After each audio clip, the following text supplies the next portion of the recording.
18 মাস বাংলাদেশের সরকার প্রধান থেকে বিদায় নিয়েছেন ডক্টর মোহাম্মদ ইউনূস। বাংলাদেশের ক্ষমতায় আসার আগে দেশি বিদেশি গণমাধ্যম থেকে সামাজিক যোগাযোগ মাধ্যম সব জায়গাতেই ডক্টর ইউনূসের বিষয়ে যে প্রচারণা ছিল, তাতে করে মানুষের প্রত্যাশা ছিল আকাশচুম্বী। সরকার পরিচালনায় অধ্যাপক ইউনূসের শাসনামল সফল নাকি ব্যর্থ, তার বিদায়ের পর এ প্রশ্নে আলোচনা সর্বত্র। 2024 সালের 5 আগস্ট গণঅভ্যুত্থানে সরকারের পতন হলে প্যারিস থেকে দেশে এসে 8 আগস্ট অন্তর্বর্তী সরকারের প্রধান হিসেবে শপথ নেন ডক্টর ইউনূস। মাঝের দিনগুলো সরকারহীন অবস্থায় ছিল বাংলাদেশ। দায়িত্বে আসার পর থেকে তিনি প্রথমে নির্বাচনের নির্ধারিত কোনো তারিখ না বললেও সবসময় বলেছিলেন অবাধ, সুষ্ঠু, গ্রহণযোগ্য নির্বাচন তিনি বাংলাদেশকে উপহার দিবেন। 12 ফেব্রুয়ারি ত্রয়োদশ জাতীয় নির্বাচনের পর বিদায় নিয়েছেন তিনি। এই নির্বাচন তিনি সফলভাবে আয়োজন করতে পেরেছেন বলে মতামত দিয়ে সবাই তার সরকারের প্রশংসা করেছে।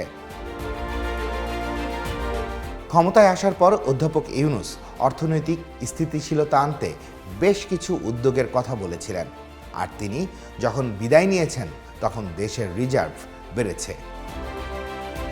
এ তো গেল প্রশংসার কথা। দেখা যাক অধ্যাপক ইউনূস এবং তার সরকারকে নিয়ে কি কি সমালোচনা রয়েছে। গুম, খুন, মানবাধিকার বিষয়ে অনেক উদ্যোগ নেওয়া হলেও কিছু বিষয়ে রয়েছে সমালোচনা। অন্তর্বর্তী সরকারের সময়ে সবচেয়ে বেশি আলোচিত বিষয়ের নাম আইন শৃঙ্খলা পরিস্থিতি। প্রকাশ্যে ছিনতাই, ডাকাতি, খুন ছিল নৈমিত্তিক বিষয়। অনেক এলাকাতেই সন্ধ্যার পর মানুষ ঘর থেকে বের হতেও ভয় পেত। ইউনূস সরকারের সময়েই শুরু হয় মব জাস্টিসের নামে মব সন্ত্রাস। 2024 সালের 18 সেপ্টেম্বর ঢাকা বিশ্ববিদ্যালয়ের ফজলুল হক মুসলিম হলে খাবার খাইয়ে মব সৃষ্টি করে পিটিয়ে হত্যা করা হয় তোফাজ্জল হোসেনকে। এমনই আরও অনেক মব সন্ত্রাস সৃষ্টি করে মানুষকে যেমন হত্যা করা হয়েছে, তেমনিভাবে বিভিন্ন স্থানে হামলা, অগ্নিসংযোগের ঘটনাও ঘটেছে। ব্যাপক সমালোচনার মুখে মবের বিরুদ্ধে কথা বললেও কার্যত ইউনূস সরকার ছিল মবের বিষয়ে নিশ্চুপ। ইউনূস সরকারের সময় হামলা হয়েছে গণমাধ্যম অফিসে, হয়েছে অগ্নিসংযোগও। ডক্টর ইউনূসের শাসনামলে ধর্মীয় উগ্রবাদের উত্থানের বিষয়টিও সমালোচিত। অনেক নারী পোশাকের কারণে হয়েছেন লাঞ্ছিত। শেষের কিছুদিন ছাড়া অন্তর্বর্তী সরকারের পুরোটা সময় জুড়েই ছিল রাস্তা বন্ধ করে আন্দোলন। ফলে অবর্ণনীয় দুর্ভোগ পোহাতে হয়েছে দেশের মানুষকে। ইউনূস আমলে পণ্যবাজার খুব স্থিতিশীল ছিল না, দাম কখনো কমলেও বেড়েছে অনেক সময়। অধ্যাপক ইউনূসের কিছু উদ্যোগে মনে হয়েছে ব্যক্তি স্বার্থে সিদ্ধান্ত হচ্ছে। 2024-এর 3 অক্টোবর গ্রামীণ কল্যাণের কাছে জাতীয় রাজস্ব বোর্ডের পাওনা 666 কোটি টাকার দাবি প্রত্যাহার করা হয়। 12 অক্টোবর উপদেষ্টা পরিষদের বৈঠকে গ্রামীণ ব্যাংকের সব আয় ঘোষণা করা হয় করমুক্ত। 2025 সালের 18 মার্চ সরকার অনুমোদন দেয় গ্রামীণ ইউনিভার্সিটির। এর 2 দিন পর 20 মার্চ গ্রামীণ এমপ্লয়মেন্ট পায় জনশক্তি রপ্তানির সনদ।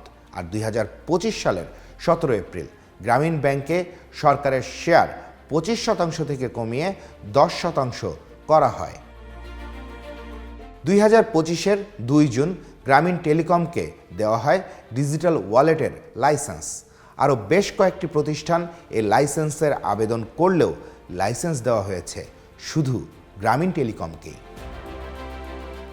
ডক্টর ইউনূস ক্ষমতা নেবার পর বিশ্ববাজারে বাংলাদেশের জনশক্তি রপ্তানি বৃদ্ধির কথা বলা হয়েছিল, কিন্তু হয়েছে উল্টো।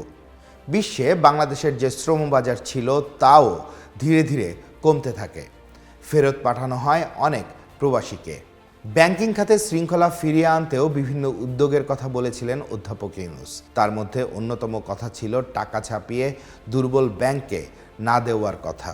তবে শেষ পর্যন্ত সে কথা রাখতে পারেনি অন্তর্বর্তী সরকার। দুর্বল ব্যাংককে টাকা ছাপিয়ে দেওয়া হয়েছে, তারপরও গ্রাহকরা পাননি তাদের অর্থ। আর 2025 সালের সেপ্টেম্বরের প্রান্তিক শেষে খেলাপি ঋণের স্থিতি 6,44,500 15 কোটি টাকা, যা বিতরণ করা ঋণের 35.73%। অন্তর্বর্তী সরকারের সময়ে এডিবির বাস্তবায়ন ছিল গত 10 বছরের মধ্যে সর্বনিম্ন।